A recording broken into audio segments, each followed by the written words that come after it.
The radical. Fundamental principles of freedom, rational self-interest, and individual rights. This is the Yaron Brook Show. All right, everybody, welcome to Yaron Brook Show on this, it's Monday, December 9th over here. I think no, wait a second, no, it's Monday, December 9th for you. It's Tuesday, December 10th. For me, it is 8 p.m. in Puerto Rico. It is 11 a.m. here in Sydney, Australia. So this time zone stuff is quite confusing. All right, I am in the same hotel using the same internet that we had problems with a few days ago. I am hopeful that this time it'll work. We will see. Again, bandwidth is fine, speed is fine, the internet here is working, but whether they throttle me or they do something else, I do not know. We will have to wait and see, but hopefully it'll work this time, and we'll get a full show in like we did whenever it was from Brisbane. It worked fine. Okay, what else do I want to say? Next show will probably be, I'll probably do it from Tokyo. That will be on, for me it'll be Friday, for you guys it'll be Thursday night. That's probably the next show that I will do, and then after that, I'm back home. So expect Monday next week for us to get back on our kind of regular schedule for these shows. All right, so we're gonna cover the news, I guess. There's a lot going on. Obviously, there's a lot going on in the news, and there's some stuff that I hadn't covered yet, so we can catch up on that stuff as well. And then at the same time, we are going to just hang on there and hope that that the internet will hold. Let me also note that I've got all the Super Chat questions from past shows that I haven't answered. So today, if the internet gods allow, I will answer all Super Chat questions, the ones you asked today, but also the ones you've asked in the past. We'll try to go over those, all of those, so I won't spend too much time talking about the news. I'll make sure to leave plenty of time for the various questions that you guys have, the Super Chat questions. So feel free to add Super Chat questions. I'm not very restrained on time today, so we'll go as long as we need, or as long as the internet gods allow us to. Okay, I think we're all caught up, right, with that. All right. Let's see, where do we want to start today? We want to start with, the killer of, the murderer of the United Healthcare CEO. It appears that he has been apprehended. He was apprehended in a McDonald's, identified by somebody in a McDonald's who thought he looked like the picture. They have arrested him. They found a gun in his backpack that looks like the gun that was used. It actually looks like they have their man. His name is Luigi Mangione, but he, for all account, he is not a mafia hitman. He is, we don't know yet exactly his motives and everything else, but here's a guy who seems to have been sympathetic to the Unabomber. He seems to have been motivated in his murder of the United Healthcare CEO, not by any particular insurance issue, although we'll see, maybe we'll still find something, but it at least appears, as of now, that he might just have been motivated by a kind of a leftist,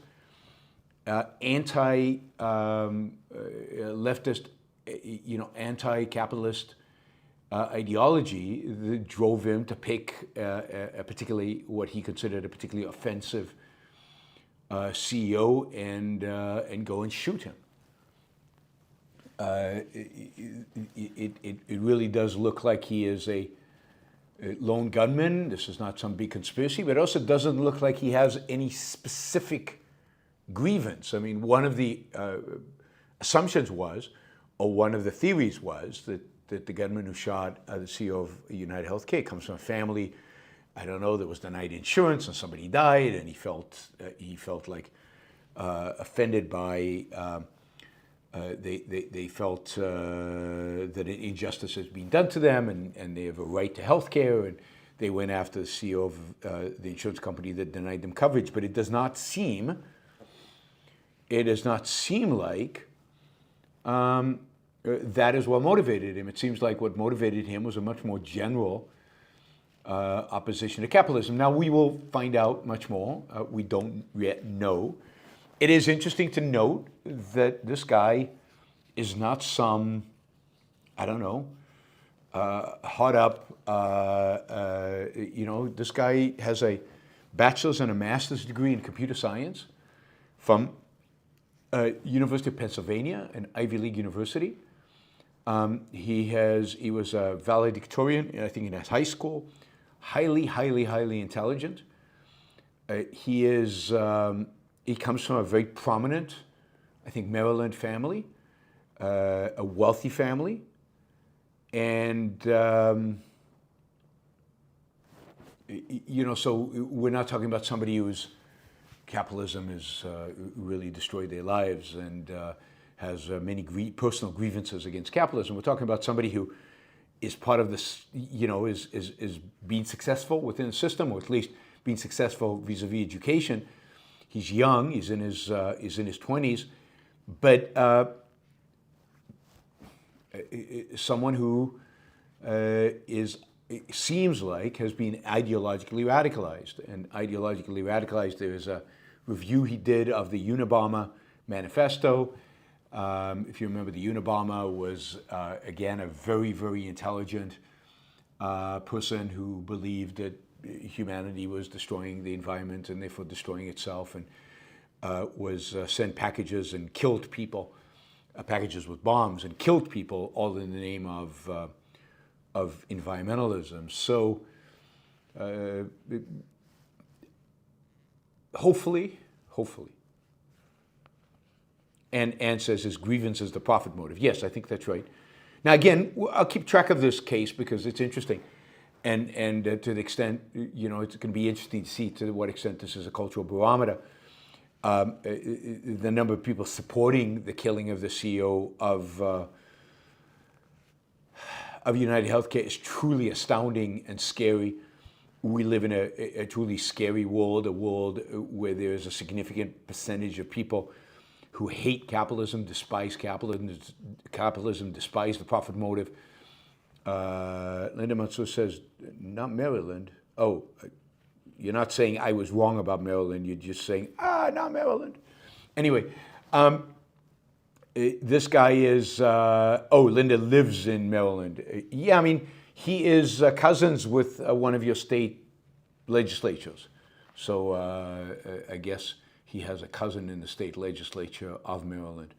And he comes from a pretty prominent Maryland family that owns several country clubs, including the Hayesfield Country Club in Hunt Valley, as well as healthcare facilities and real estate companies in the Baltimore area.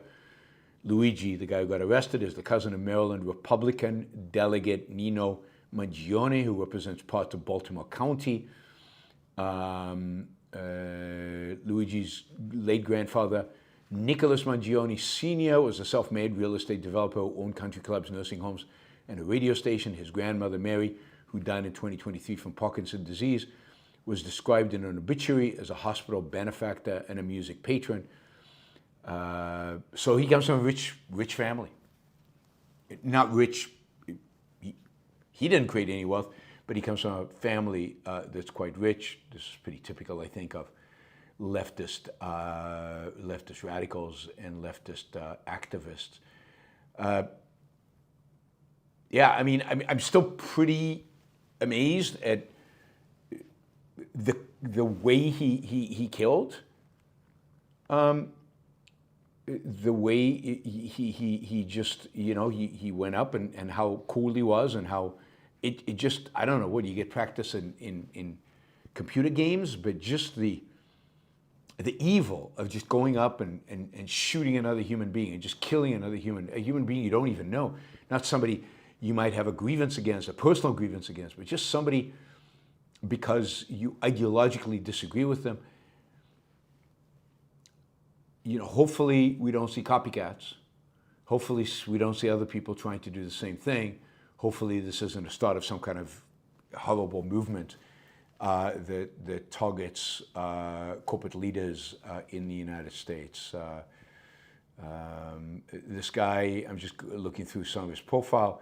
He is an avid reader. He has a bunch of books that he's read on Goodreads.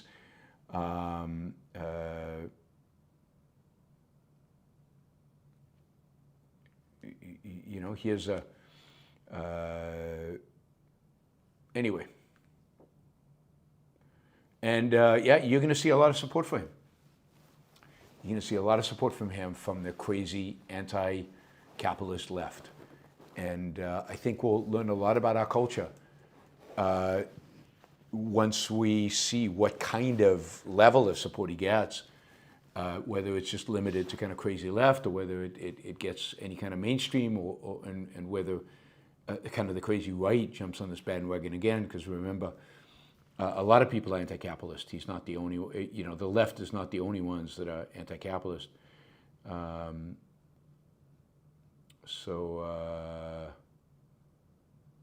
Supposedly he's also uploaded a bunch of videos that go live once he gets arrested. So supposedly, maybe not, we'll see. There's going to be a lot of disinformation here. A lot of disinformation, but let's wait and see. All right, so that's where we are. I think this is, how big of a cultural moment this is hard to tell. I mean, it basically, the fact that so many people cheered on the shooting of an executive in an insurance company is culturally horrific. Whether that is sustained and whether that gains momentum will to a large extent determine whether whether this is indicative of a culture or just a moment that passes, and and whether they're copycats and whether this launch of some kind of movement will determine this could be just a one-off that disappears. All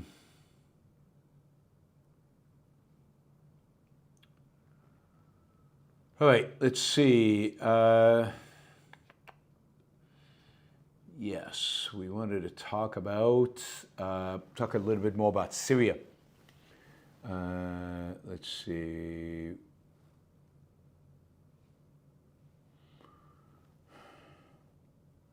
Yeah. Okay, so let's talk about Syria. Wanda Freeman says one word describes why Turkey triggered the Syrian events. Pipeline. Yeah, unlikely. It's unlikely that geopolitical events are influenced dramatically by the kind of economic things like pipelines and things like that. There are a variety of different pipelines that Turkey's engaged in. I don't think this particular pipeline. This is a pipeline that comes up from Saudi Arabia through Jordan and crosses Syria and supposedly could link to Turkey. This pipeline would then link would link the Saudi Arabian natural gas with Europe and provide a real substitute for Russian natural gas. It would be a real profit center for Turkey. But I'm very skeptical if that's the primary motivation. This has much more to do with Erdogan's ambitions for the Middle East, his interest in becoming the dominant player in the Middle East, his interest in replacing Iran as the dominant player as Iran kind of fades, from the scene. Yes, the pipeline starts in Qatar, goes through Saudi Arabia, up Jordan, and the final link was going to be within Syria to Turkey, and then the pipeline from Turkey to Bulgaria into Europe already exists. but that final link was being prevented by the Assad regime, and now supposedly it will go into press. But I don't buy these kind of economically driven reasons for war. Yeah, it's a factor, but it's not the major factor. The major factor has much more to do with ideology, has much more to do with big kind of regional ambitions, has much more to do with the fact that Hezbollah was no longer a force, much more to do with the fact that Turkey felt that it could now assert itself because Iran had been shown to be a paper tiger by the Israelis. Much more to do with these factors than any pipeline, right? Much more to do with the factors that they wouldn't have done it 6 months ago, they wouldn't have done it a year ago, because they couldn't have pulled it off. The only reason they did it now is they saw an opening where Hezbollah had been weakened dramatically. They saw an opening where the Iranians were weakened dramatically and shown to be paper tuggers, and they saw an opening for them to assert themselves as the regional power in the Middle East, in that sense replacing the Iranians and forming kind of a Sunni coalition around that. Now, how that works out for them, we'll see. But that is clearly Erdogan's motivation, and the timing is clearly being dictated by what Israel did to Hezbollah and what Israel did to Iran. And talk about what Israel is doing. I think the story right now coming out of Syria, while I think there's a lot of jockeying in Damascus and among the different groups and trying to figure out what governance is going to look like in Syria going forward. There's a lot of kind of cleanup operations of these insurgent groups all over Syria. There's still a lot of kind of Syrian army units that are being abandoned by their military commanders, that are just wandering around in the desert in different places, but that are slowly surrendering, and the different insurgent groups kind of consolidating power and getting ready to play that power off of one another. I think what Israel is doing is fascinating. Israel is basically Israel. What Israel is doing is it is dismantling the war capabilities of the Syrian state. So over the last 24 hours, Israel has attacked 300. So the video is starting to buffer. Israel has attacked 300 different locations within Syria. Let me just.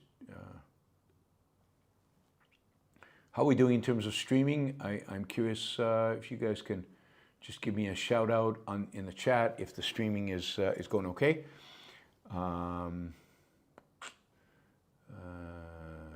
Let me know. Anyway, Israel is basically attacking every major weapons installation in Syria.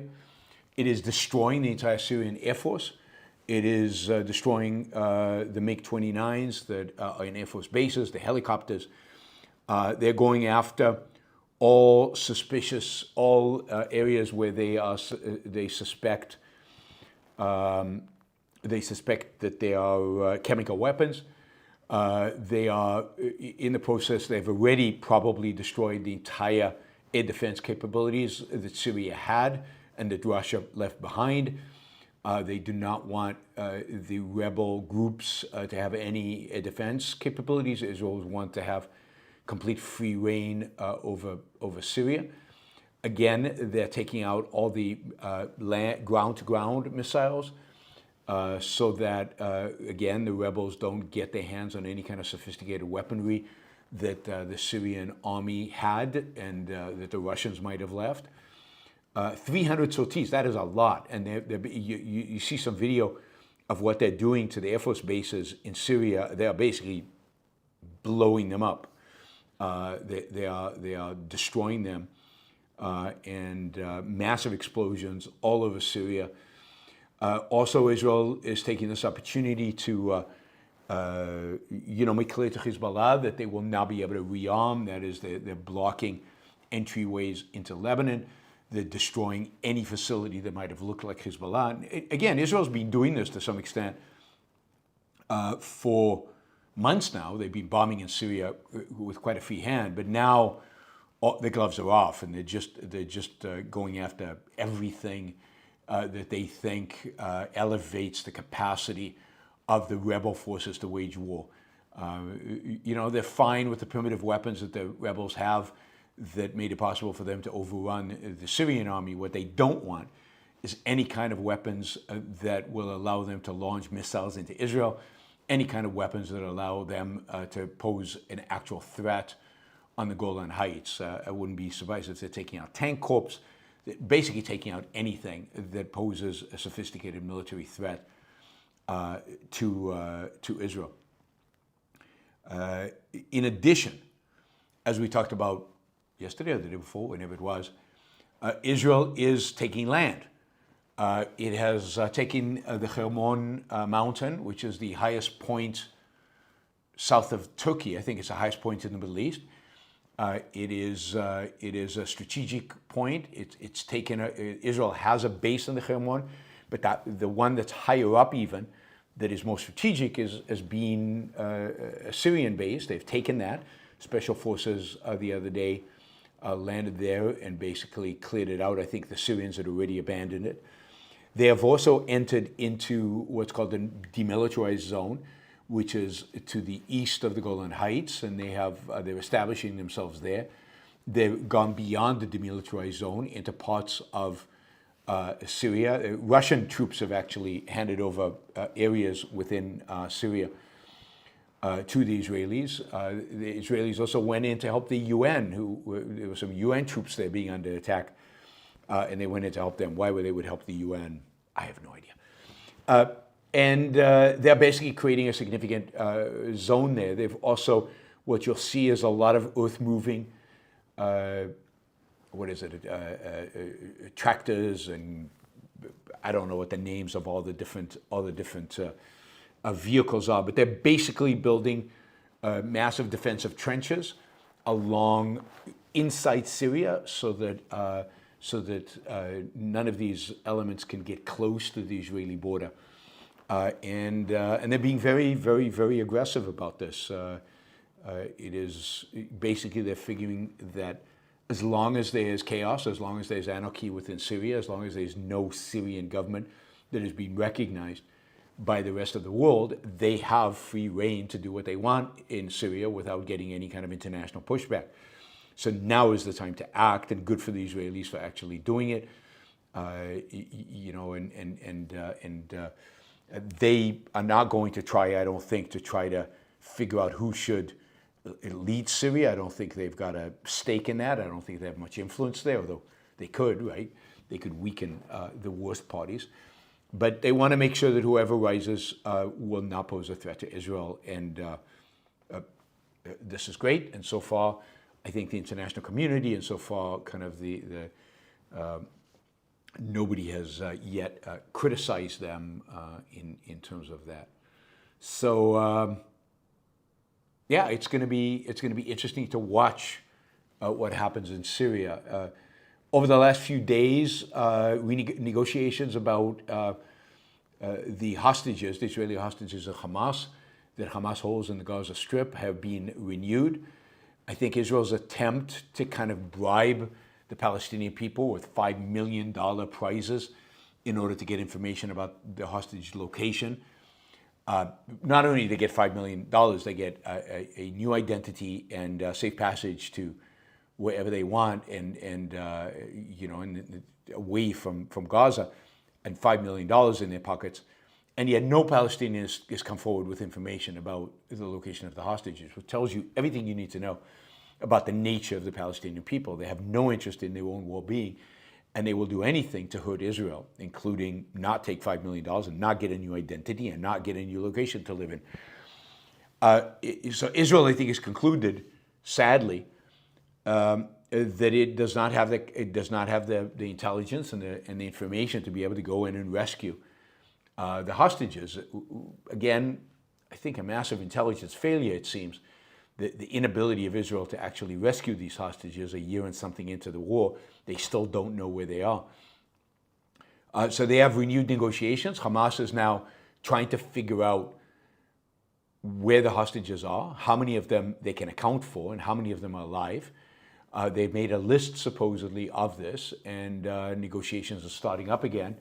I think mediated by the Egyptians, to try to figure out a deal whereby the hostages are released and Israel provides, I don't know, a ceasefire, some kind of, I don't know what Israel is going to be offering the Hamas leadership. Trump, in his interview this last weekend, basically said he would put pressure on Netanyahu to end the war in Gaza, but he also kind of snuck in quickly under his breath. But first there has to be victory. I don't know what that exactly means. I don't know what Trump means by victory. It seems like victory has already been achieved by conventional standards, not by my standards, but by conventional standards. And I wonder to what extent Trump is really going to put pressure on Israel to cut a deal with with Hamas in order to release the hostages and to end the war. Either before he takes office or when he takes office very, very early on. So we will see, this idea that Trump is going to come in and just give Netanyahu a carte blanche and allow him to do whatever Netanyahu thinks is appropriate and necessary, I think is a huge mistake. That's not how Trump functions, and Trump would like the whole situation in the Middle East to go away so he can focus on the things he wants to focus vis-a-vis the United States. So it will be interesting to see how the Trump administration deals with that. All right. It's crucial what Trump says, because what Trump says is a signal to the world. It's a signal to markets. It's a signal. We're going to criticize what Trump said in a minute about about tariffs and other stuff, and I think it's important that we do that. So absolutely, this is all we have right now is what Trump is saying, and we should be on top of it, and we should be discussing it, and we should be criticizing it. Yeah. All right. Let's see. While I was traveling, this weird, strange event happened in South Korea. Basically, the South Korean president tried to create a coup, giving him basically martial law, martial power, total authoritarian power over South Korea. The last time this was done is 30-something years ago in South Korea, and it didn't end well. Of course, South Korea has a history of authoritarianism before it became a more free and democratic place. So the South Korean president went on television and basically declared martial law, basically dismantled Congress or the parliament, and declared parliament the enemy. All of this driven by his frustration. This is kind of interesting. His frustration over his inability to negotiate a deal with Congress, with Parliament, around a budget and around new laws. Parliament is controlled by the opposition political party, the political party that the president is not a member of. His political party has a minority in the Parliament, and that happens in a lot of countries. It happens often,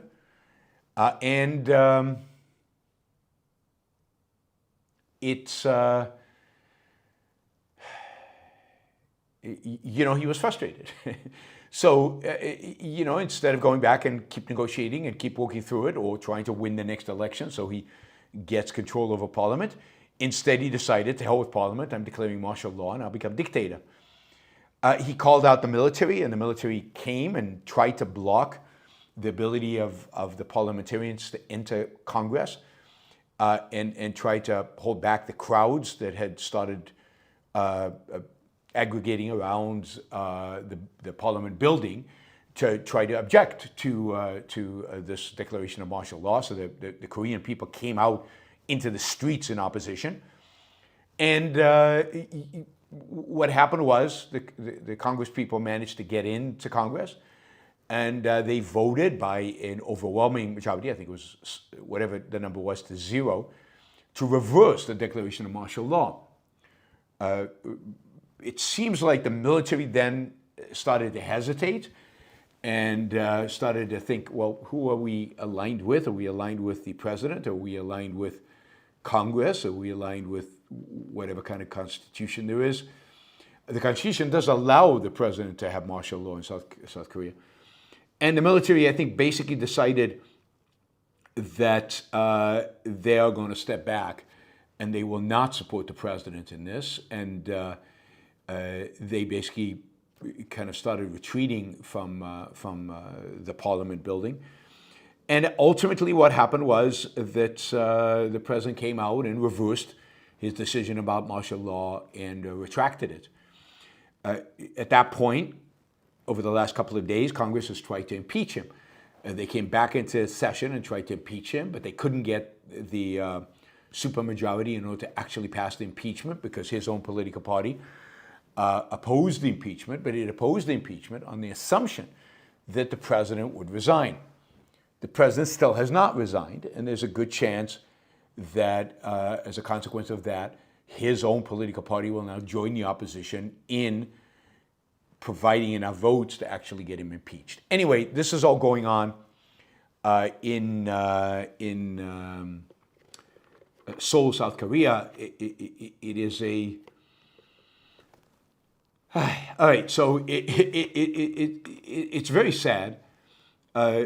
South Korea is an important, I think, free country. It's an important liberal democracy in the world. It is a place where the mixed economy still thrives, and you'd expect coups and authoritarianism in North Korea, but not in South Korea. South Korea is also a very, very important ally of the United States and of Japan and Taiwan in opposing whatever ambitions China has for Eastern Asia.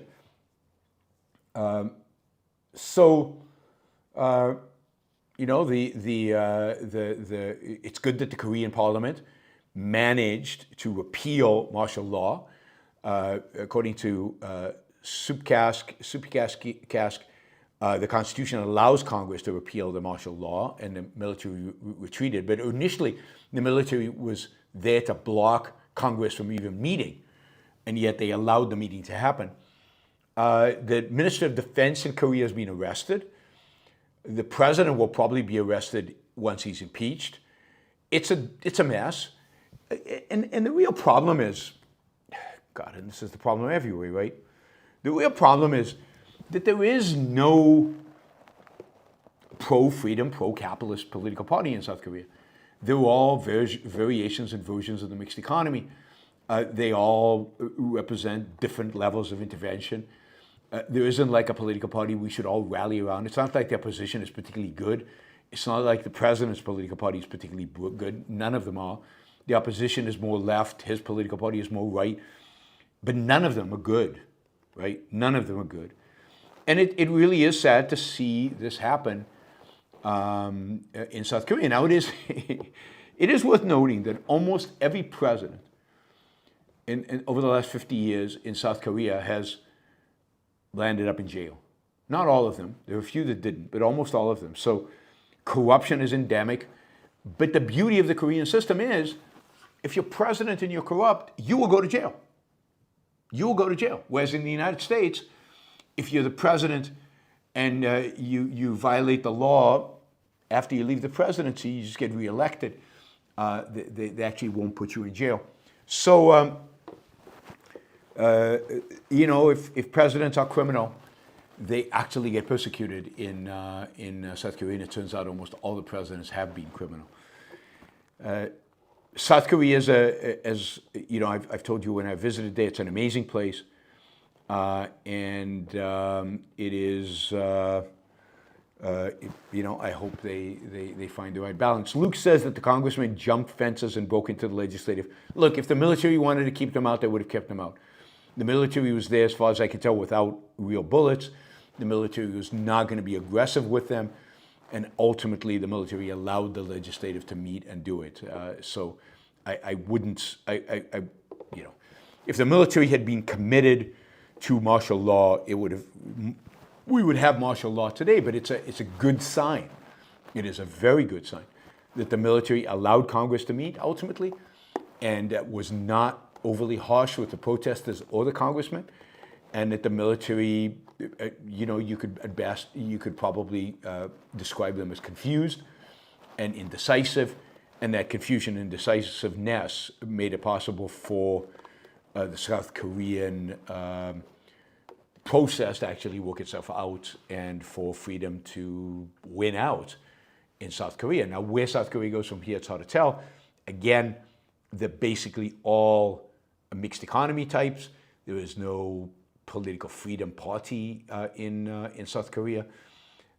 This particular president was very unpopular. He won by a very small margin, primarily because of the disappointment with the previous prime minister, previous president, sorry. Again, another country to watch, an important country. South Korea is really, really crucial to American interest. Samsung makes whatever sophisticated chips TSMC Taiwan doesn't make, Samsung makes. Samsung is crucial to the global economy. South Korea is one of the few countries in the world that can make ships. The United States needs ships, and generally the United States needs South Korea as an ally and needs a strong, free South Korea. All right, let's see, where are we? Yes, I mean, again, while I was gone, the trial of Daniel Penny occurred. If you remember, Daniel Penny is the man, a former Marine, a Marine veteran, who used a chokehold on a homeless guy who was threatening and rowdy and yelling and, appeared dangerous on a subway in New York City in 2023. Daniel Penny obviously felt threatened by all of this and felt like other people in the subway car that he was in, particularly a woman and a child, were threatened by Jordan Neely, who was out of control and threatening.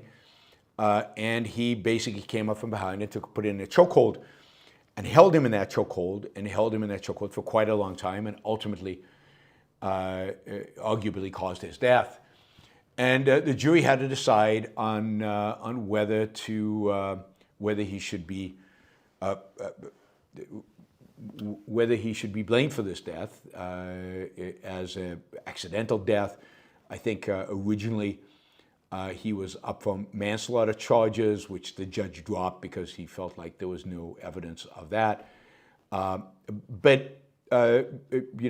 Which was a more serious manslaughter charge. That was dismissed like last week before the jury. While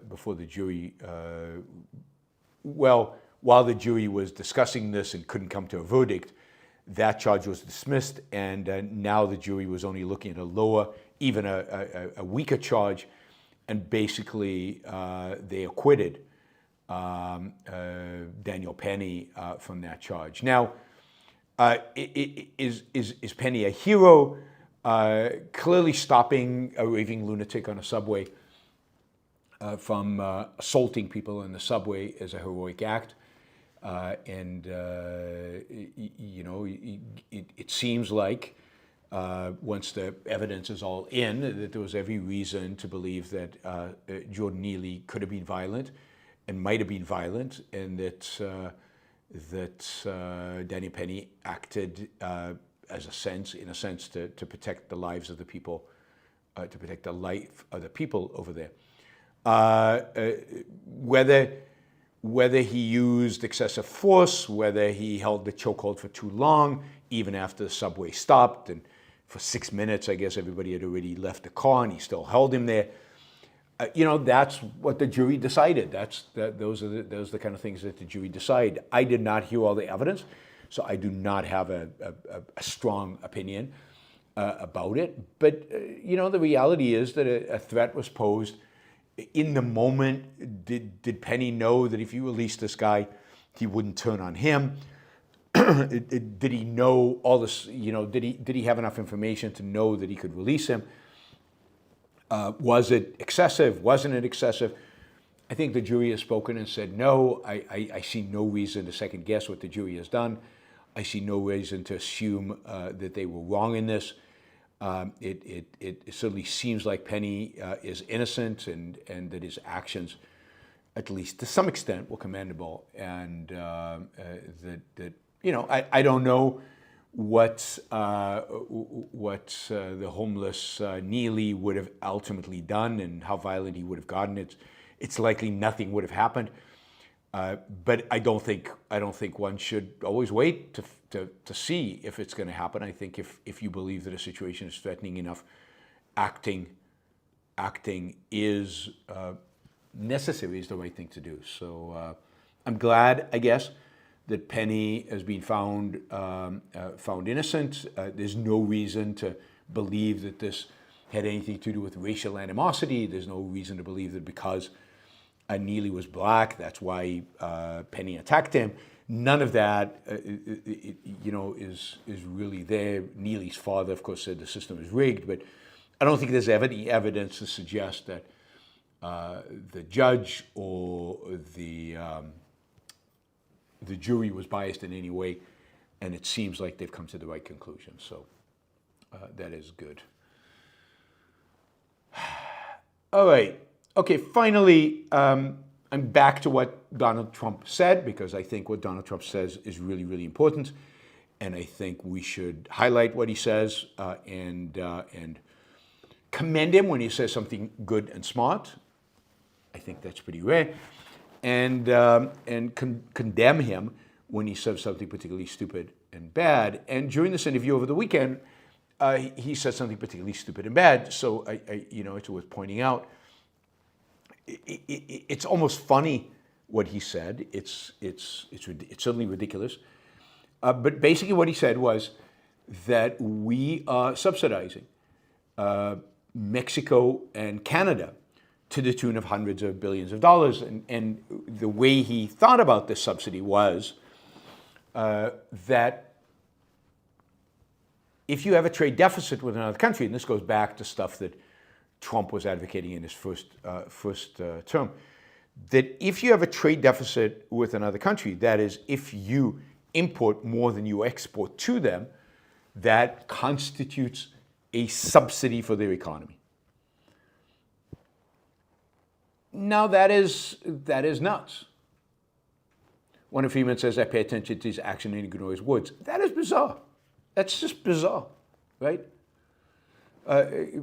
Presidents have as much influence from the bully pulpit as they do from anything else. People are heavily influenced by what presidents say.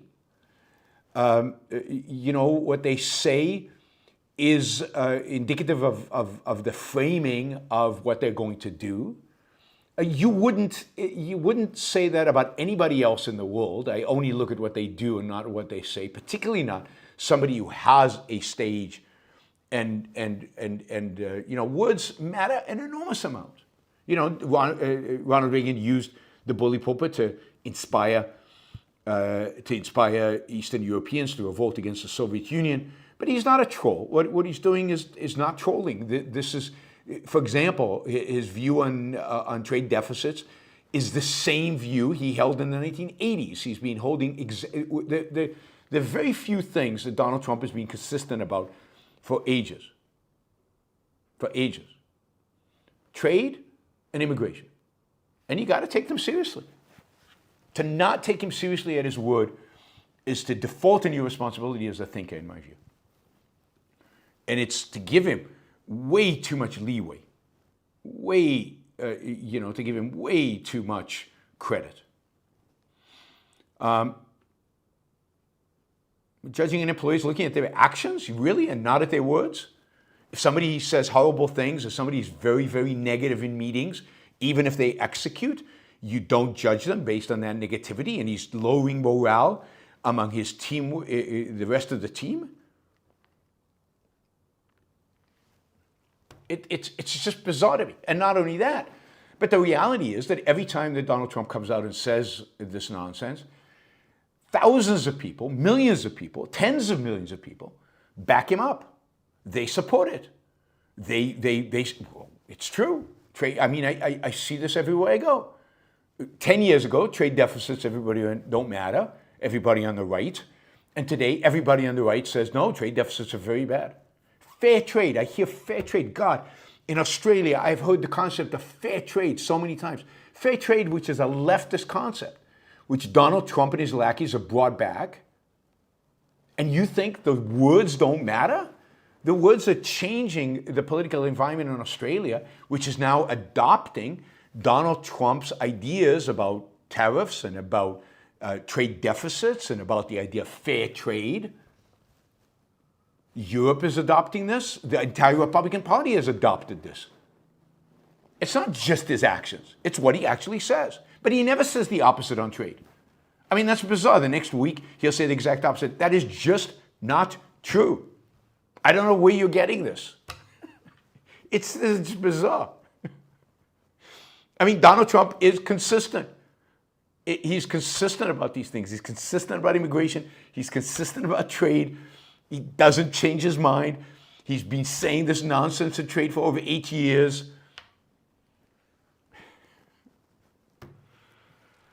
All right, I don't know. His nominations are awful. His nominations are just horrific and consistent with his views. What are we talking about?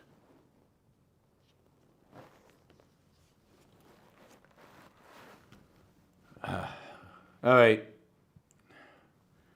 It is astounding to me. I mean, the fact is that Mnuchin, who was his Treasury Secretary the first round, was not for tariffs, and the tariffs were passed anyway. Cohen, who was his economic advisor the first round, was not for tariffs. They passed anyway. His nominations are irrelevant because the people he've nominated, the one criteria that they have is that they are loyal to him. And generally, his nominations, with the exception of energy, maybe environmentalists, maybe the EPA, have been horrible. Not just bad, but horrible. Much, much, much worse than the first round.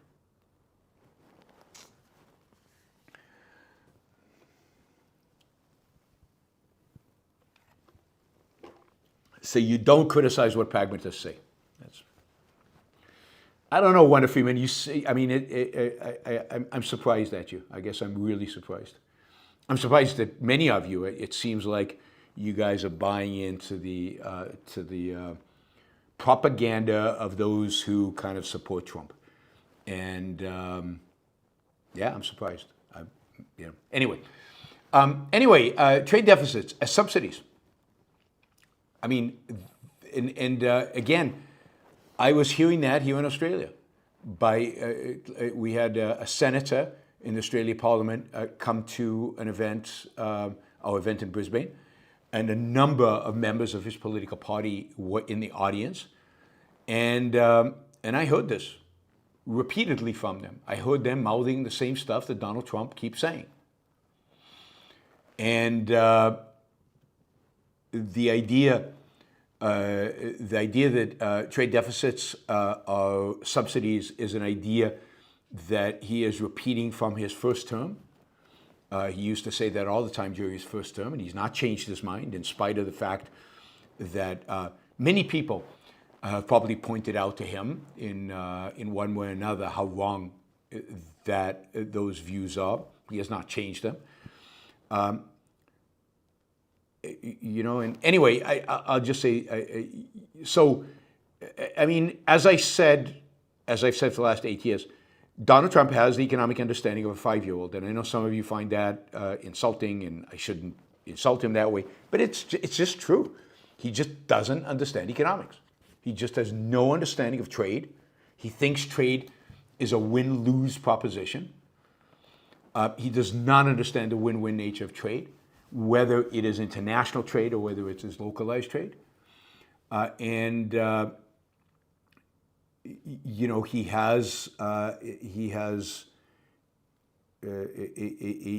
has no understanding of economics, and which is pretty stunning. Which is pretty stunning that this is the guy you guys elected. This is the guy you guys elected a president. And people say, well, all presidents don't understand economics. True. Donald Trump understands it less than everybody else. He articulates a position that is more economically primitive and barbaric than most other presidents. And add to that, he is a Republican, and therefore associated, one way or another, associated with,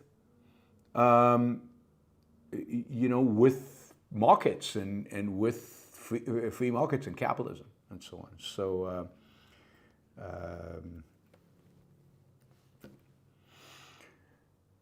all right, let's see. And look, let me just make it clear to you guys, I think you know this. I am going to continue to criticize everything Donald Trump says, because I think what a president of the United States says is crucially important.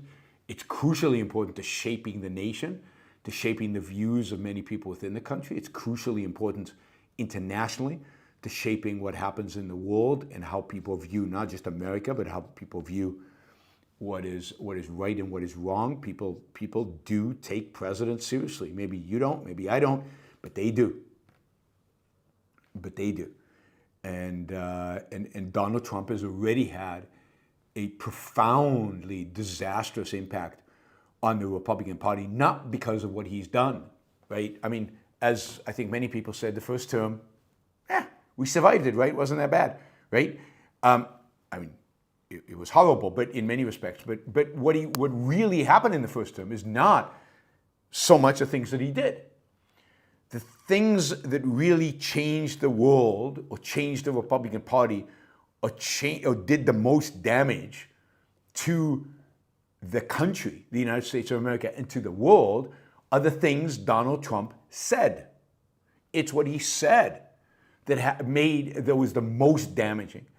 And the way he reshaped the Republican Party is through what he said, much more than through what he did. Like he didn't actually storm the Capitol on January 6th.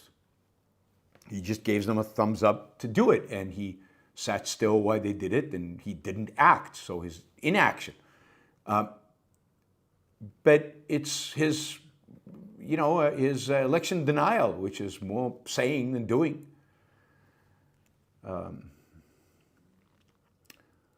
I'm the leader of the anti-Trump resistance. If only. Yeah, he sold out the Hong Kong, and he sold out the Kurds, and he sold out the American businesses, and he did a lot of damage to his economy, and he did a lot of bad things. But what really changed the world and did long-term damage was not what he did. It's what he said. What really changed the long term is what he said and what he didn't say. So, for example, Hong Kong, I wouldn't expect him to send troops to Hong Kong, but we expected him to come out and say something about Hong Kong. But if him saying stuff doesn't matter, then what difference would it make? But he didn't say something about Hong Kong, which is the lack of speech. But what he said changed it. His attitude towards trade, his attitude towards the economy, his attitude towards his fellow man, his attitude towards the left, his attitude towards other Republicans. The fact that what he says right now is that Liz Cheney should go to jail, that has as much impact on the nature and the character and the future of the Republican Party than anything he does, even if he never prosecutes Liz Cheney. The fact that they chanted jail her, with regard to Clinton, was as damaging to the Republican Party that he encouraged that as anything he might have done. Anyway, speaking matters. When you're president, everything you say matters. With what he's done now is he's allowing the freaks to take over. The RFKs of the world, the Tulsi Gabbards of the world. I wonder how Tulsi's feeling about her friend Bashar al-Assad having to flee to Moscow. Maybe she'll see him there. The Secretary of Defense, who is a complete nothing. These people, a yes man like Marco Rubio, who is a nobody and a nothing, has proved himself to be a nothing and stand for nothing. So he doesn't just talk nonsense. He talks nonsense with a theme. He doesn't just arbitrarily talk gibberish. He actually influences and shapes the world through what he says. And on certain things, he is amazingly consistent.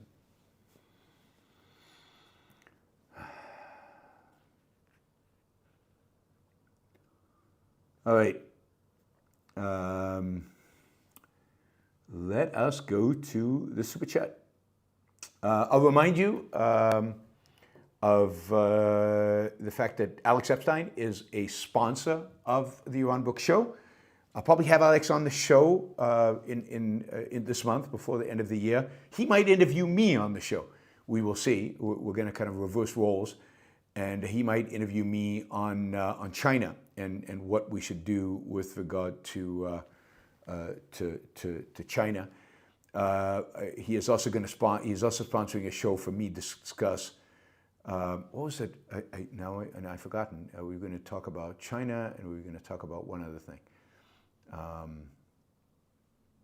I forgot. Maybe somebody will remind me because I've said it before. Maybe I'm sure Alex will remind me. And then I do owe you a show on dismantling financial regulations and what to do in financial regulations. OC, sure, when are my taxes going to go down? Probably not going to go down. They're probably just going to stay the same. What you're going to get with Trump is they're not going to go up, right? So the tax cuts that he passed in 2017 were supposed to expire, and they won't expire. So you will keep the the lower taxes that you had before. Tulsi the torturer. Yeah, Tulsi the lover of torturers. I think that's appropriate. Although I'm not sure Wanda Freeman means it that way. Let's see. So yes, Alex, of course, is a sponsor of the show. I encourage you to go to alexepstein.substack.com. Alex does an amazing job providing content on fossil fuels, on energy, on climate change, on environmentalism. I think he's the best in the world. Not only that, but you can join Alex Epstein, or you can support Alex Epstein, and thus support the impact that he is having on the Trump administration. You know, the one positive that the Trump administration offers us is that Alex Epstein is influential there, in the background. Pulling strings, at least with energy, but maybe with even more than energy. Alex is an influence on Trump, not Trump, I don't know if Trump directly, but on the administration indirectly. And in that sense, you know, he should be celebrated and supported. So please, alexepstein.substack.com. Whatever good comes from the Trump administration might be a result of Alex's work. So please support him. Don't forget to support the Yaron Brook Show with stickers and Super Chat questions. I do want to thank Wes for his $50 sticker and Stephen for his sticker. And I saw somebody else, Mike, for a $50 sticker. Thank you, Mike. And I know there were others. Josh did a sticker. And so please consider coming in with stickers, Mary Aline, and supporting the Yaron Brook Show if you value it. I know I haven't done as many shows while I've traveled as usual, but I'm back next week and we'll be back on schedule. Mary Aline, thank you. Yeah. All right, so let's jump in with Super Chat. Juan, yesterday or the day before yesterday, whenever it was, asked a $50 question, so I'll start with that. Hello, Yaron. What do you think of the value of liberty in a company? Free, self-regulated employees versus strong, pre-established processes.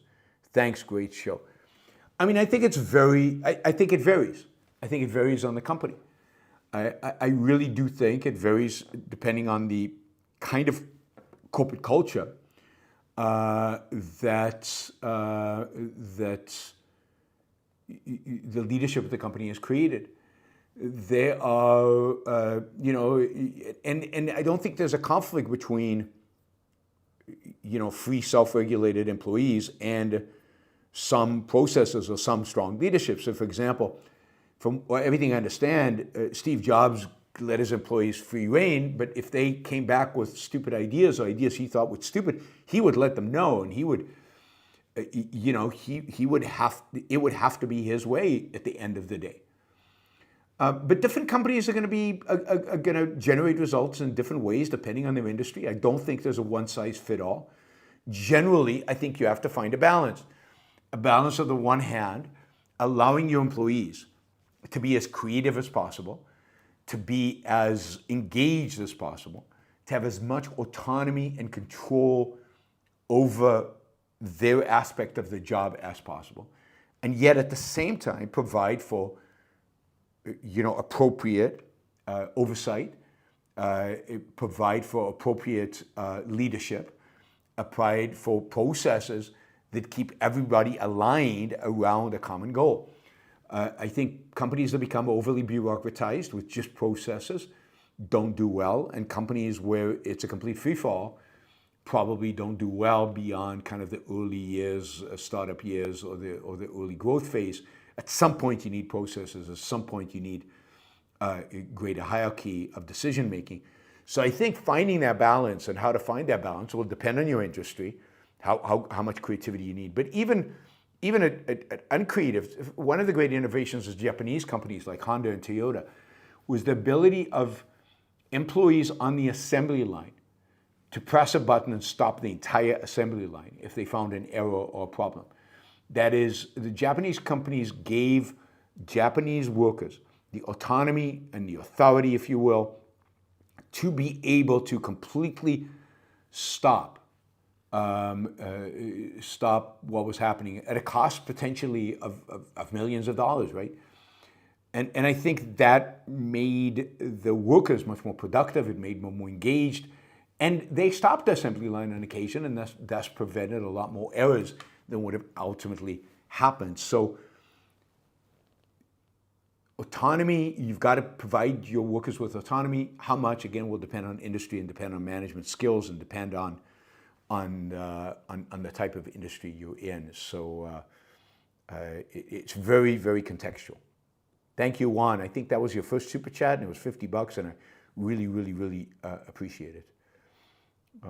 Let's see. Jennifer, were you surprised when Australia was so authoritarian during COVID? I sure was. Yes, I was very surprised. I mean, but then again, I was surprised America was so authoritarian during COVID, and I was surprised the whole Western world became as authoritarian as it was. I mean, it was shocking.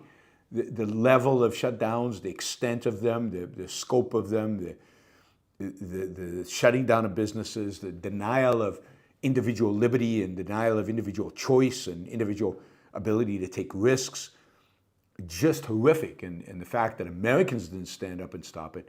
But then Australia was even worse than the United States, particularly places like Melbourne, but just generally the Australians. And I was surprised. I thought Australia was more of like the United States, where individualism, at least to some extent, reigned.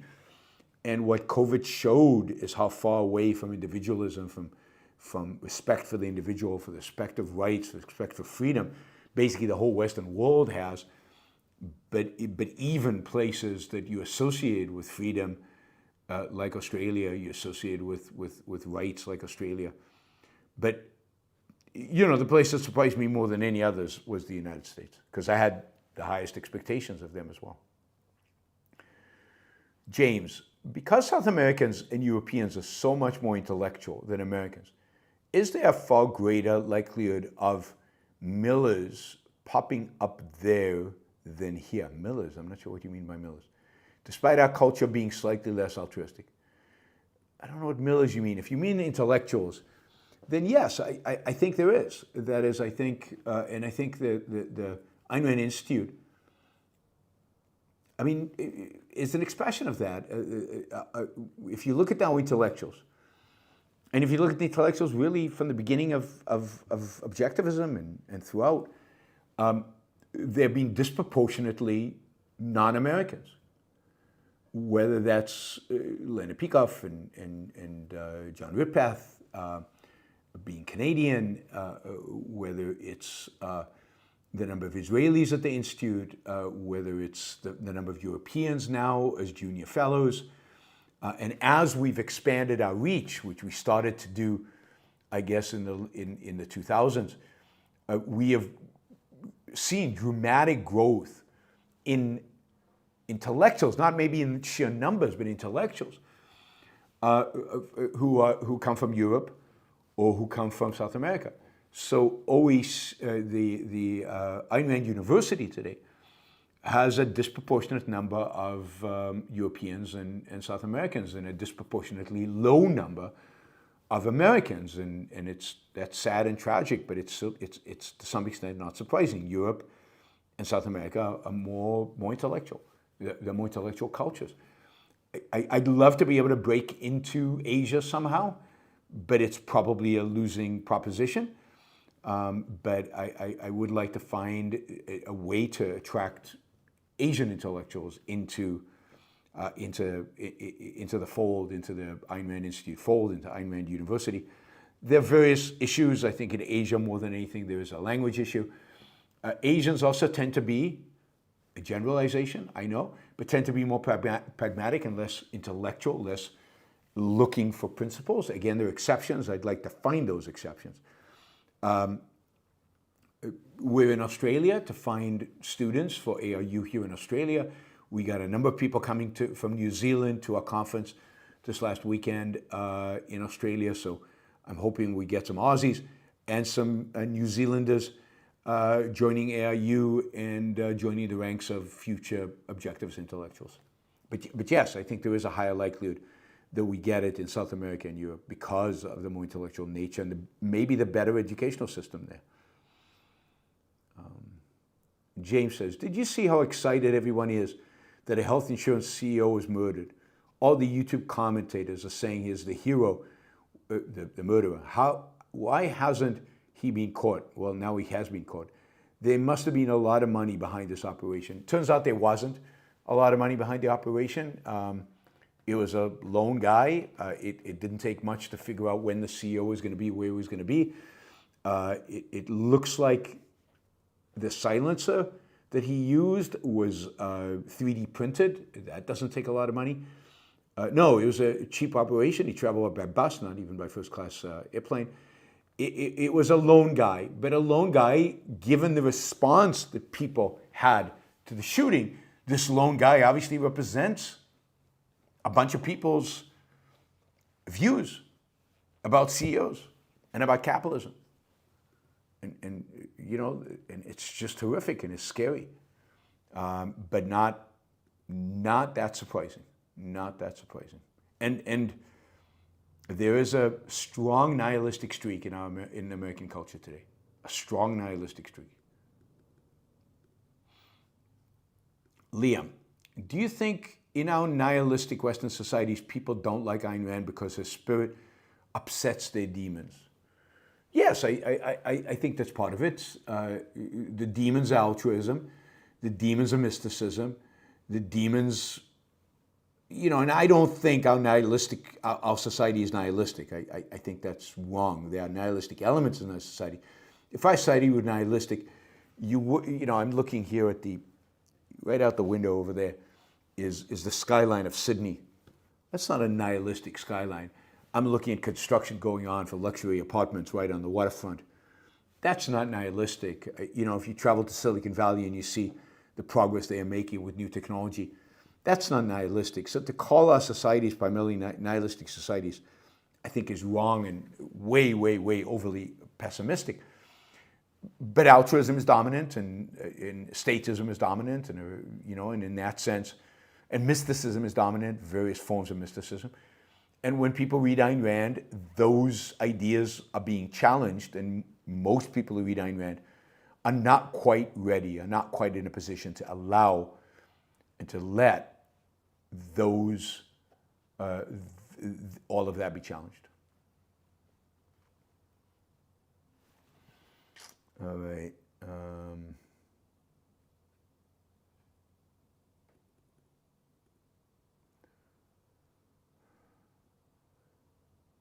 That is Liam. Okay, not your average algorithm. Quite the paradox. How the most cosmopolitan capitalist parts of the country vote socialism. I suspect they're just lopping up altruism. as altruism and are really just jealous of the people even richer than them. I don't think any of that is true. Look, thank God. Who votes socialism? I mean, they vote the Democratic Party, but most of the people in Silicon Valley are leftists, not because of socialism. They're leftists because they're professors at universities. These are all educated people. They all go to universities. And they're all, quote, thinkers. They're all, cerebral, if you will. And their professors have taught them that, the United States has systemic racism, and that, they know that Republicans deny evolution, and they know that Republicans deny a woman's right to an abortion, and they know a lot of, that the right is pretty awful, and they also believe that women are being discriminated against, and and minorities are being discriminated against, and gays are being discriminated against, and they buy into all this stuff. And they buy into all this stuff because their professors have taught them. And they also think there's a certain fundamental unfairness in society, that the poor don't have enough, but that they want to destroy the wealthy. No, I mean, you see hatred of billionaires just as much these days in the left as in the right, and among young people, across the political spectrum. But I don't think it's jealousy. I think it's just, because I confront these people all the time, and to them, they don't understand how economies work. They don't understand capitalism. They see people get extraordinarily rich, but they don't understand what it is that these people do, right? They don't understand the role of the CEO. They don't have an understanding of how, you can't become a billionaire without making the world a better place. They think that billionaires are exploitative, and the reason for that is not because they're larping, they're jealous. It's because that's what they were taught. That's what the intellectuals reflect back at them constantly. So, is all of this guided by altruism? Absolutely. Do they take their altruism more seriously because they're more intelligent and they're more committed? Yeah. They're less pragmatic. But, the reality is that the big gap in American politics between the left and the right is education. That is the number one predictor of whether you will vote left or right. The left or right being Democratic or Republican. The more educated you are, the more likely you are to vote Democratic, and it's not even close. It's not even close. The gap is massive. We know what they get in terms of education. What they're getting in terms of education is socialist, statist, sometimes nihilist, anti-American garbage. And they're influenced by it. They don't buy it all. They're not 100% far left crazies, but they buy enough of it. And at the same time, they find Republicans in the Republican Party and people like Trump, but other people in the Republican universe who reject evolution, for example, they find that stupid and reprehensible. So they don't really find an alternative. They don't find anything convincing about the alternative. And it's not like they are faced with somebody in politics who says, no, here's how capitalism works. They're faced with a right that is just as anti-capitalism as the left, or almost as anti-capitalist as the left, if not completely. Roger. The protests against Roger is actually in South Korea, so this is interesting. The protest against Yoon is the president, will continue here in Seoul and elsewhere. That's great. Right-wing adjacent commentators, such as Ben Shapiro, Tim Pool, have downplayed the severity of Yoon's action. Stand for freedom, folks. I didn't know that Ben Shapiro and Tim Pool have downplayed it, but it doesn't surprise me, right? The only thing that matters today to the right is that you're anti-left. And since the opposition party, the party that's not hold the presidency in South Korea, is viewed as left, the right will oppose them and will support the president because he is fighting the left. And what this tells you is that if Donald Trump, in fighting the left, decides to ignore the American Constitution, decides to do things that are blatantly authoritarian, Ben Shapiro and Tim Pool and other people on the right will, I'm not even talking about Tucker Carlson, will 100% support him. They're supporting it in South Korea. And I mean, at the end of the day, what this really shows is how completely and utterly corrupt and bankrupt the American right is. Now, we know the left is, so don't come back and tell me, but they're better than the left. We know the left is already corrupt, and this is just an expression of how corrupt the right is. As long as our system is based on elections, then if you lose an election, you don't get to then just declare martial law because you don't like the outcome. I'm glad to see the demonstrators are still on the streets in South Korea. I hope Yoon is either impeached or is forced to resign. And I hope that South Korea returns to a track of progress. I'm not particularly excited about the left winning an election in South Korea. Last time they won, it was not good for South Korea.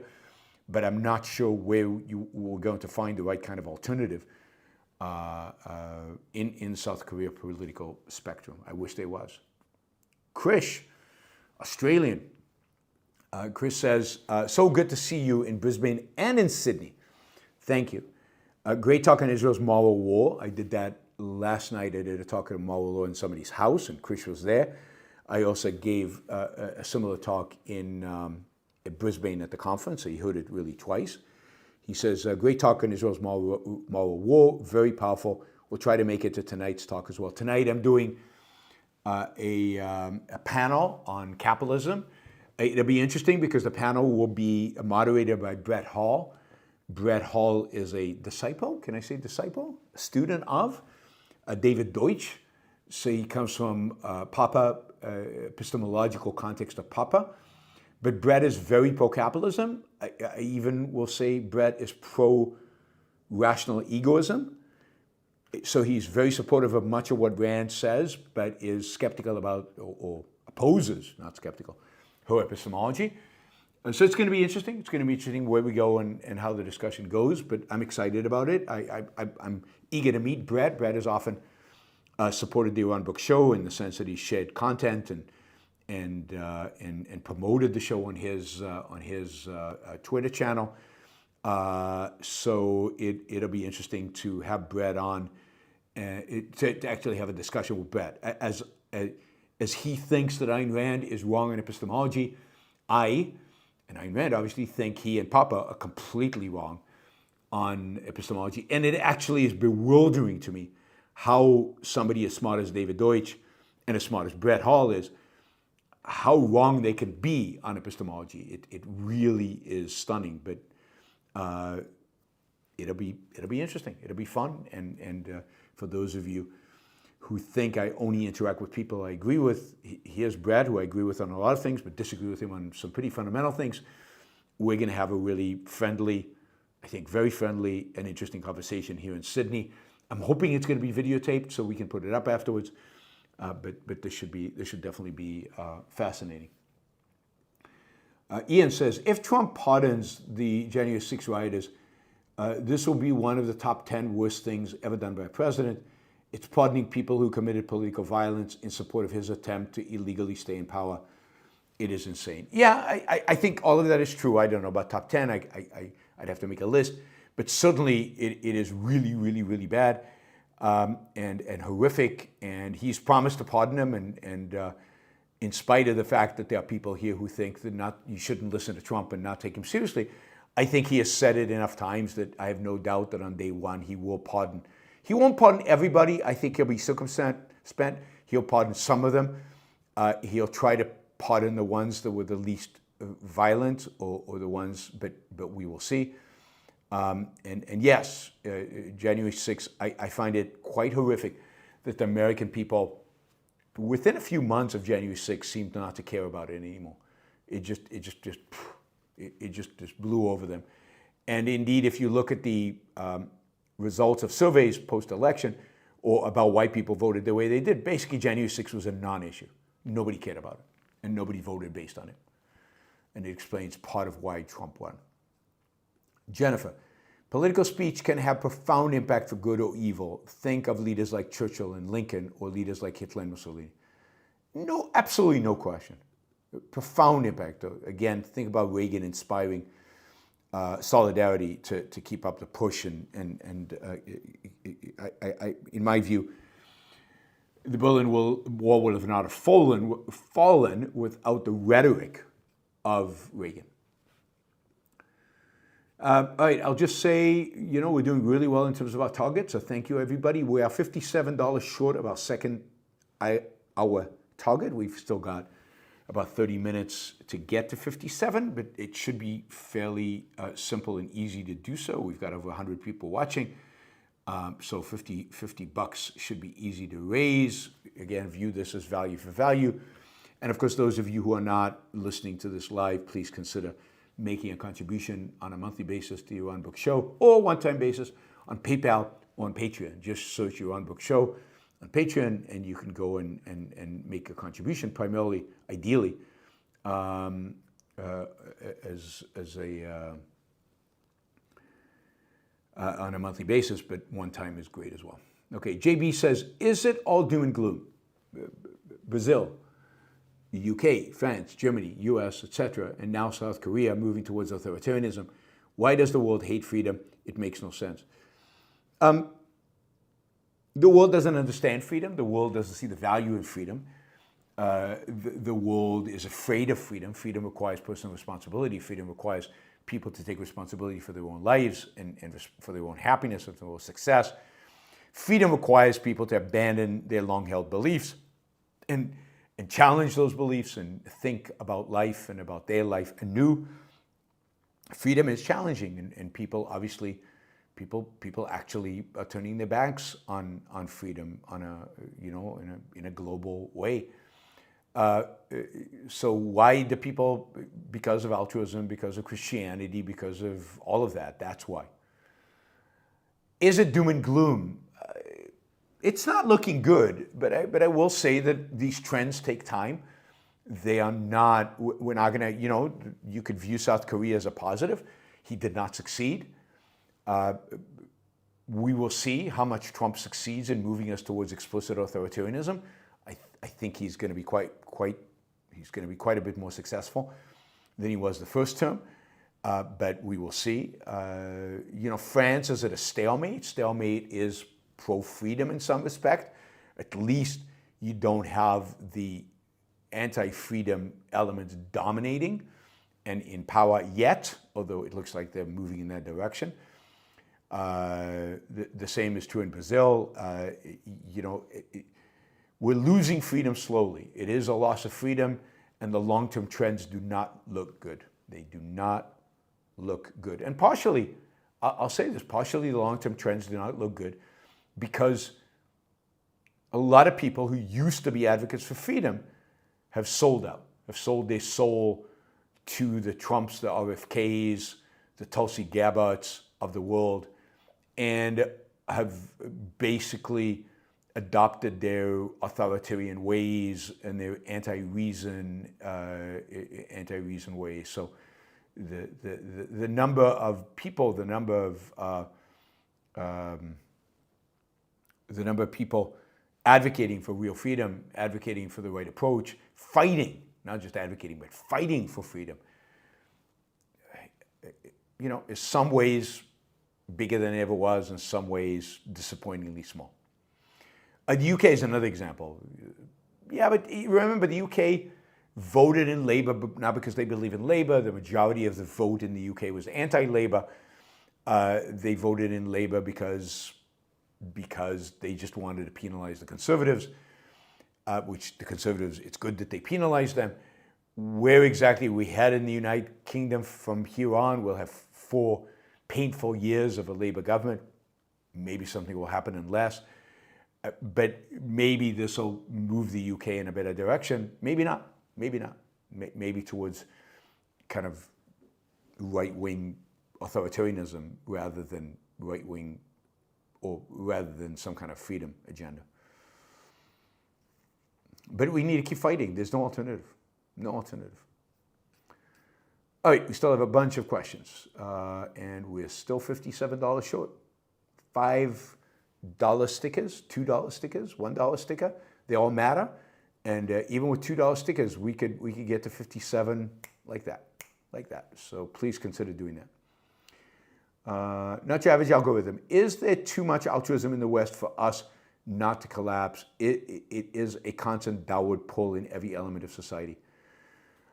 You know, we'll see if it's inevitable that we collapse, but certainly the enemy is altruism, and that is what we're fighting on a day-to-day basis. You know, we have to keep on fighting. There's no alternative, and presenting an alternative to it. In spite of all the altruism, we live in pretty robust, pretty rich, pretty fairly free places. You know, life on Earth has never been better in all of human history with regard to so many different aspects of life. So don't diminish what you have. Nick says, I overheard some of my classmates sympathizing with the hitman, almost as if the CEO has it coming. I hope your talk at Cambridge changes their mind. Yeah, I don't know why my talk at Cambridge would be the one that changes their mind, but maybe. How to know, I think it's going to take a lot of talks, a lot of different places, and it's going to need a bigger presence on YouTube. So I hope you guys are sharing that talk in Cambridge. That talk in Cambridge should have tens of thousands of views, hundreds of thousands of views, that 10 minutes. It's only got a few thousand, and that's because it's not being shared enough.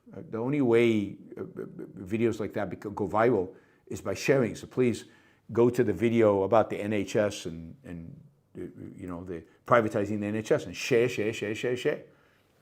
You guys have to do something as well. The fight is not just me speaking. The fight has to be you liking and sharing and engaging and helping get these ideas to the widest audience possible. Hopper Campbell, do people grossly underestimate the power of consistency and compounding when it comes to both growing wealth and changing a culture? Yes, massively. People have no understanding of the power of compounding. And when they're shown the numbers, most people are astounded by just putting money in a bank account at a given interest rate, how much you get 20 years later, and what kind of multiple you get on it. So absolutely.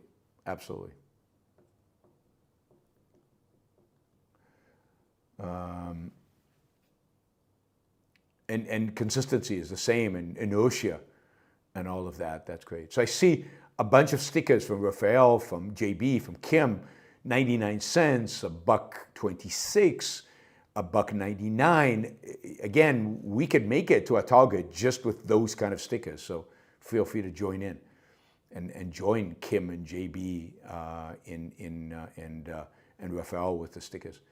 Jonathan Honing, thank you for being a tireless advocate for reason and Ms. Rand's ideas. Thank you, Jonathan, but what else could I do? Have to advocate for the truth. Can't just stand by and watch the world burn. Is Trump's election the American people's rejection of academic philosopher kings? Do they want to be free or have an uneducated, thuggish philosopher king run things? I think, unfortunately, it's the second. I don't think it's a rejection of philosopher kings. I don't think it's an embrace of freedom. It's an embrace of a different type of philosopher king. It's an embrace of a different type of authority. And in this case, it's a thuggish brute who will stand up to the left, who will then run their lives. So I wish you could view it as a positive, but I think ultimately it's at best status quo and at worst a big negative. Andrew, thank you, Andrew, $20 question. Peikoff's understanding objectivism course covers how emotional repression fuels rationalism. If you guard yourself from feelings, you'll detach from reality. Why do you think so many American men repress their emotions? Well, I think they've been taught to repress their emotions because they view emotions and being a man as opposite. They view emotions and being successful as opposite. They view emotions and reason as opposite. So our culture is dominated by a mind-body dichotomy. And, that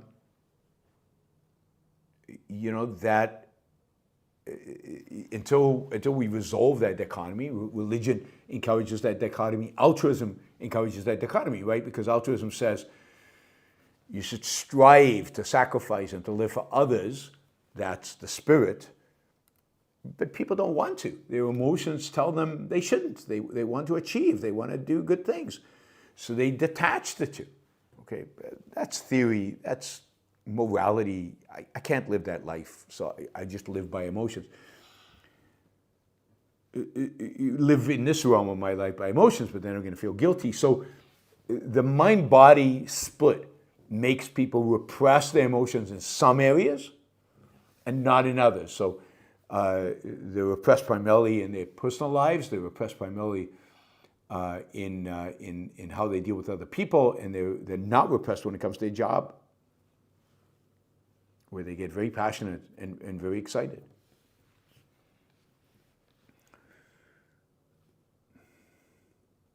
Not your average algorithm.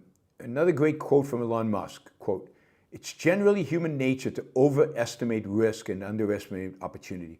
If you could have a sit down with him, that would be cool." And yes, I think that statement, I wouldn't say human nature, but that statement is generally true of most people. The risks are highlighted, the risks are overestimated, and people have a very hard time conceiving of the opportunities, conceiving of the upside, while they see the downsides in a very real kind of way. Also, not your average algorithm. Ben Shapiro just used the LeBron James example to illustrate why equality of outcome is an evil idea. All right, more evidence that, well, I don't know, but maybe more evidence that Ben Shapiro has read my stuff and has listened to many of my lectures. I think we know that from other stuff, but more evidence of it.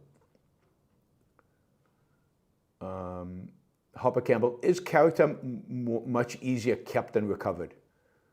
Yes, I think that's right. I think it's easier to keep your character, to sustain a character.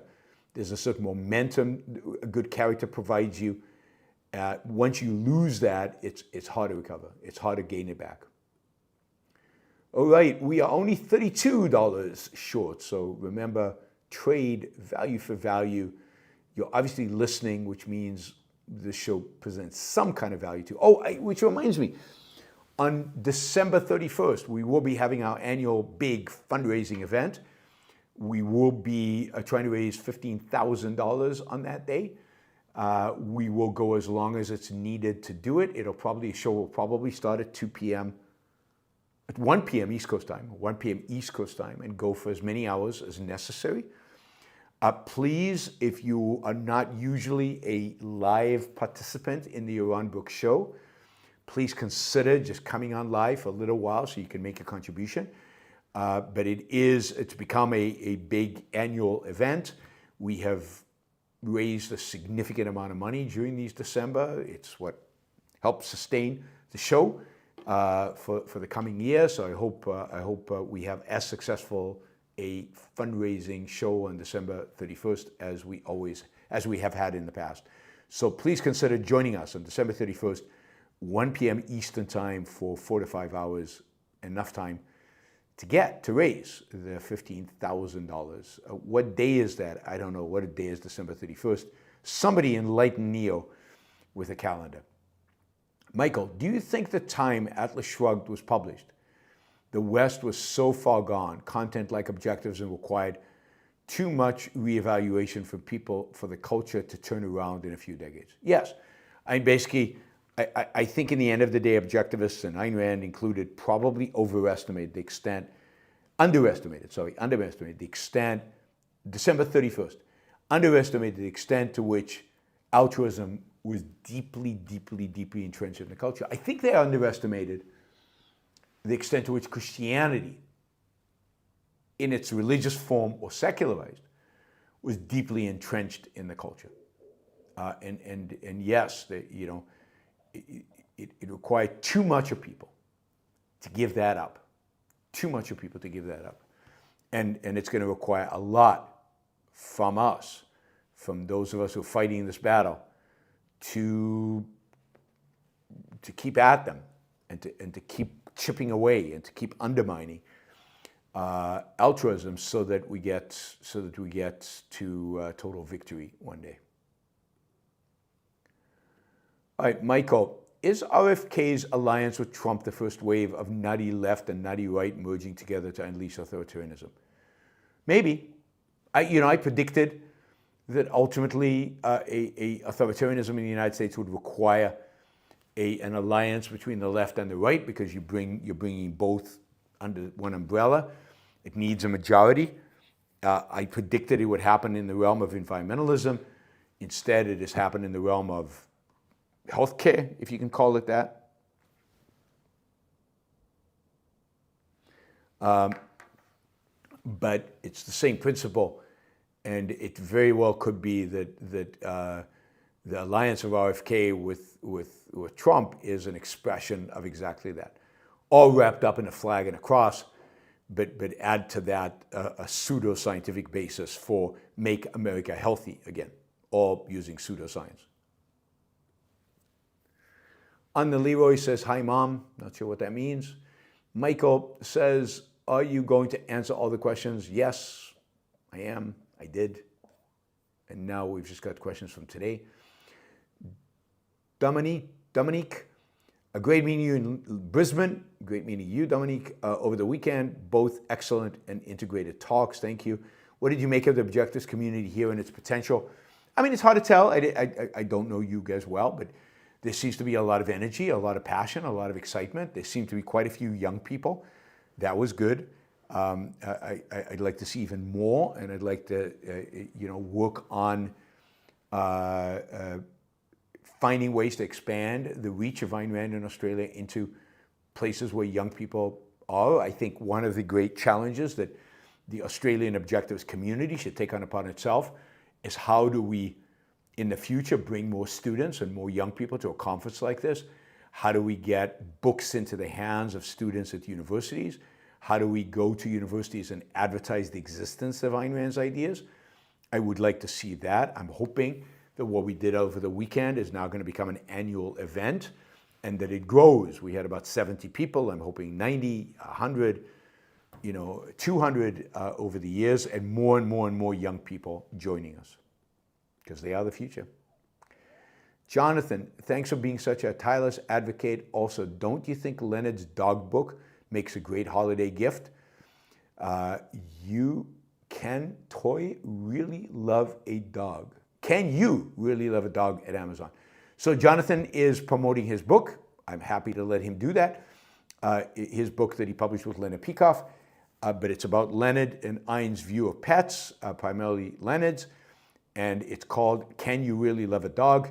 You can reach it, you can buy it on Amazon and support Jonathan's work, and he's done some terrific books. His Americanism book is fantastic. Yes, go buy the dog book, the dog book. Can You Really Love a Dog? All you dog lovers, every one of you should have Jonathan's book.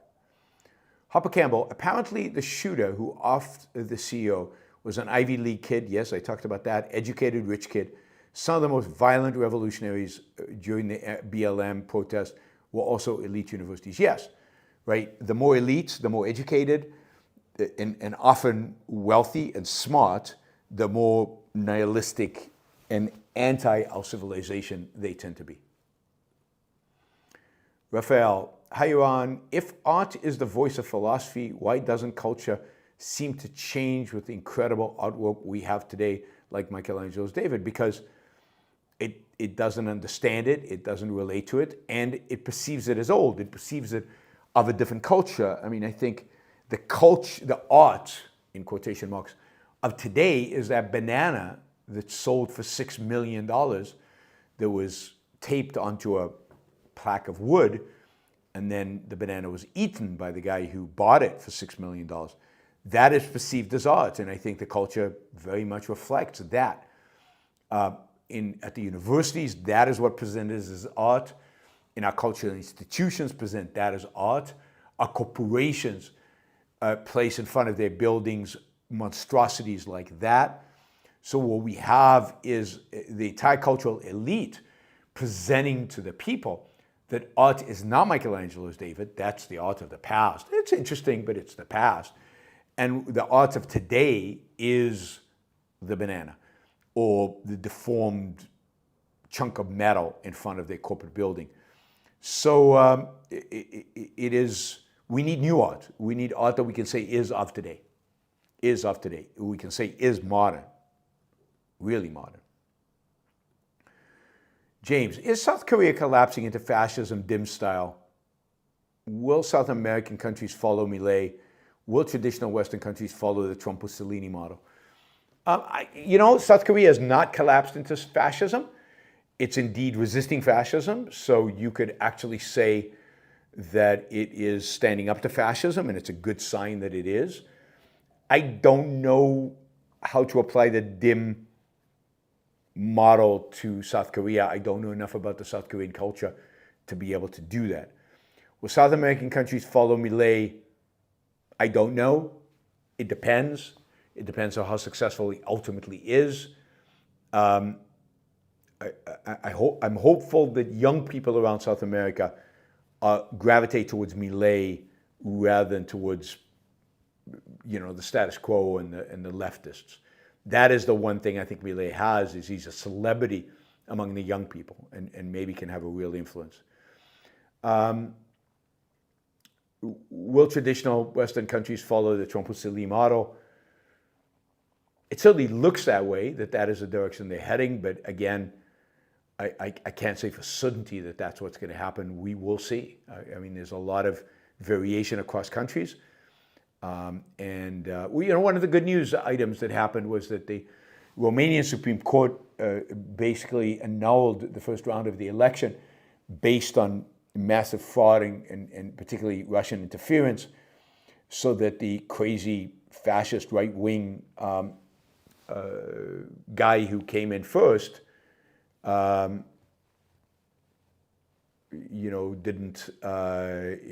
basically didn't win, and they're going to have to rerun the election. Wanda Freeman says SpaceX is flying art. It's not flying art. It's inspiring. It's exciting, but it's not flying art. And art has a very specific function that SpaceX or anything else inspiring cannot have in and of itself. We need great art. Can Alex Epstein get you closer to people in power? Probably not. And I'm not sure I want to be closer to people in power. It's not clear to me. I'm much more likely to piss people in power off, right? Because I can't do what Alex does, which is just very, very focused on one topic. I am the generalist. I am the guy who integrates it all. And then I have to tell them and I have to express to them exactly what I think is going on in the world. And that will not make me loved by them. The politicians I met here in Australia have not liked me. Baker, do you think it would be worth it for ARI to start a free books for schools program in Australia? Also, is ARI planning on any courses on DIM? Peacock's explanation of how philosophy is reflected in cultural product is fascinating. I don't know that anybody at ARI is working on a course on DIM. I don't know that anybody at ARI right now is qualified. I mean, DIM is such a massive integration of deep philosophy, epistemology, and history and cultural knowledge. I just don't know anybody at ARI is in a position to do a course on DIM. Maybe in the future. Should we offer a free book program for school programs in Australia? If the books are in a digital form, then yes. It would be very difficult to ship books to Australia. That would be prohibitively expensive. And that is a real challenge to do it internationally. But we do offer a lot of books for free digitally. And all you really need in Australia is some marketing. And maybe some of you Aussies can come forward with some ideas on how to market it to high school and college students, the availability of free books in digital form from the Ayn Rand Institute.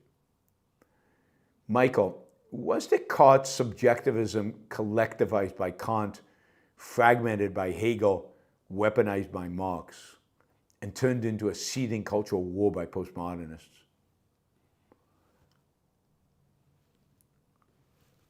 Yeah, I mean, I don't know that that's, yeah, I mean, there's a sense in which that's probably right.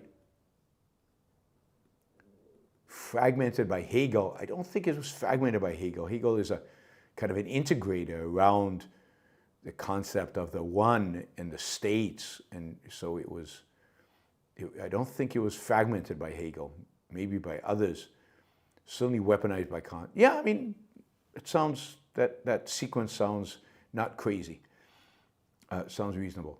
Yaron, Itaewon Class is not my favorite TV series ever.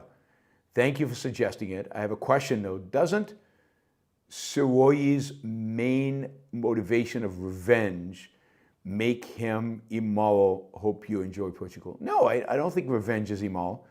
Revenge can often be very satisfying and important psychologically. But also his motivation ultimately is not revenge, right? He thinks it is revenge. And I think what the series does, I think ultimately effectively, is show that ultimately his motivation is to produce.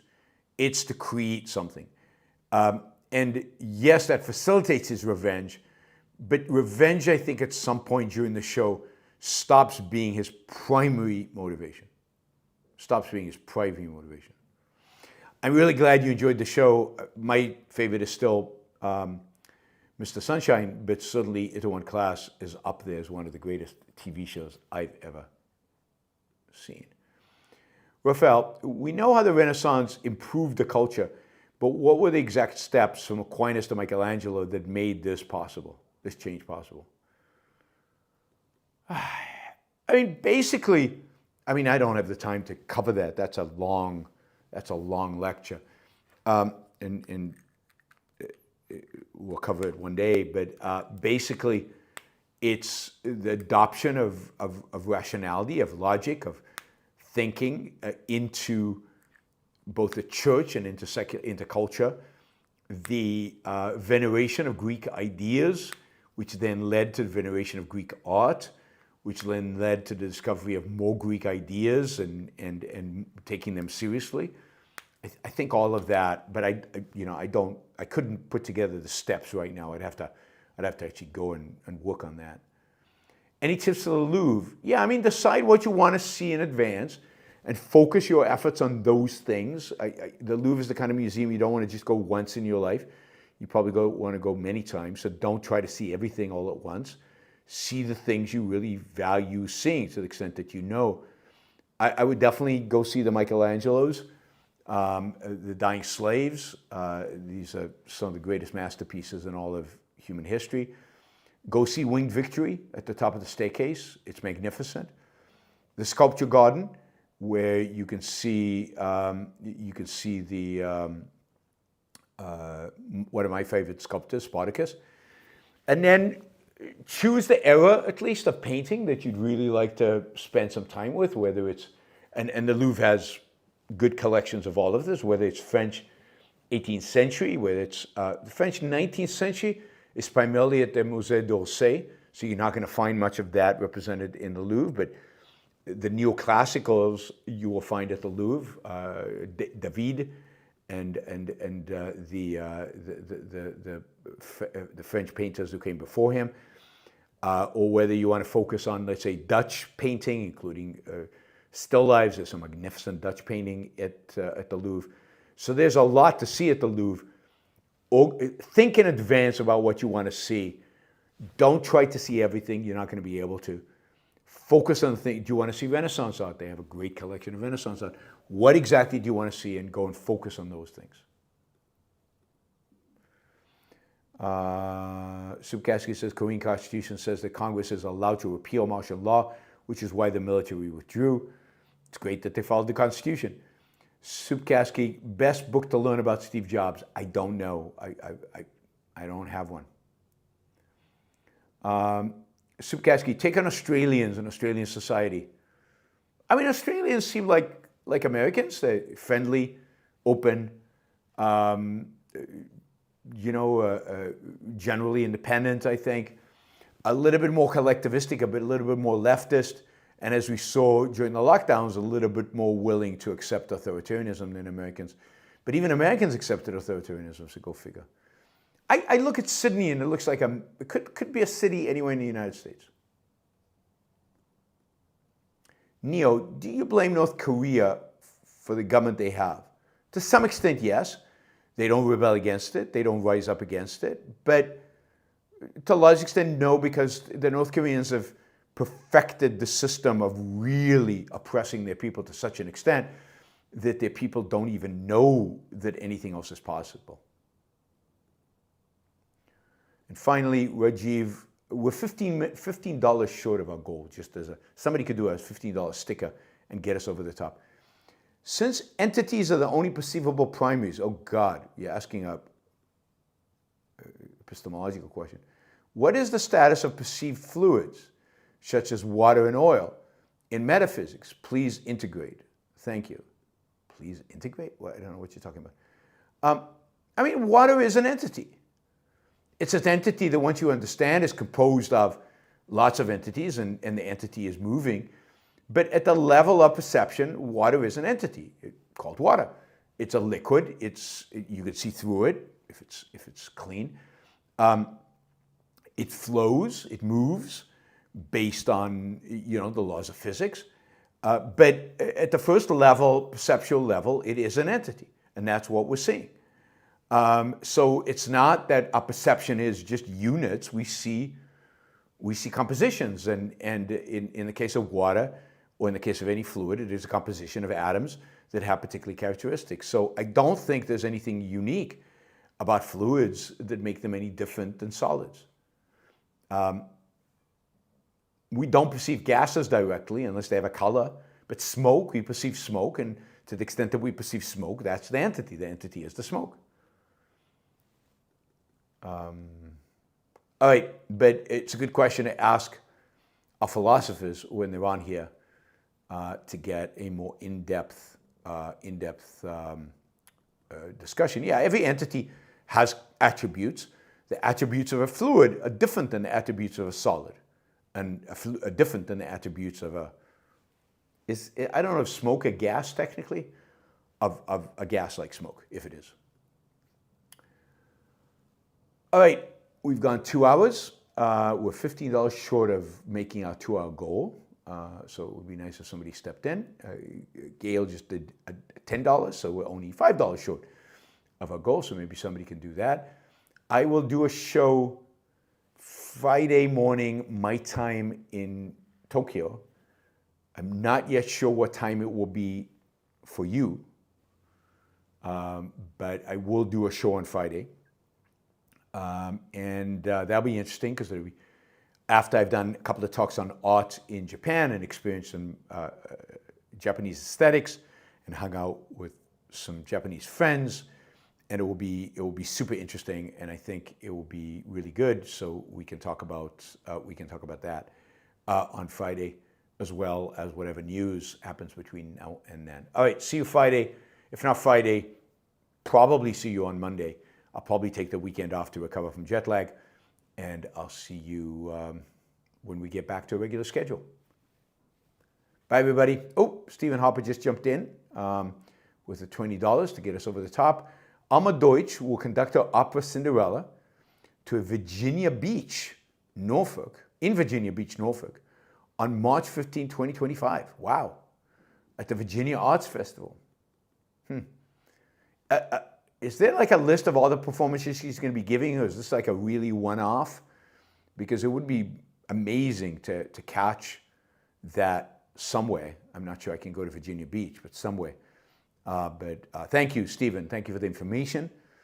You guys should pay attention. Alma Deutsch is amazing. And thank you for the information, and thank you for the support. All right, guys. See you Friday. Have a great rest of your week. Bye. And I'm glad the internet held up. Who would have thunk? No technical problems today.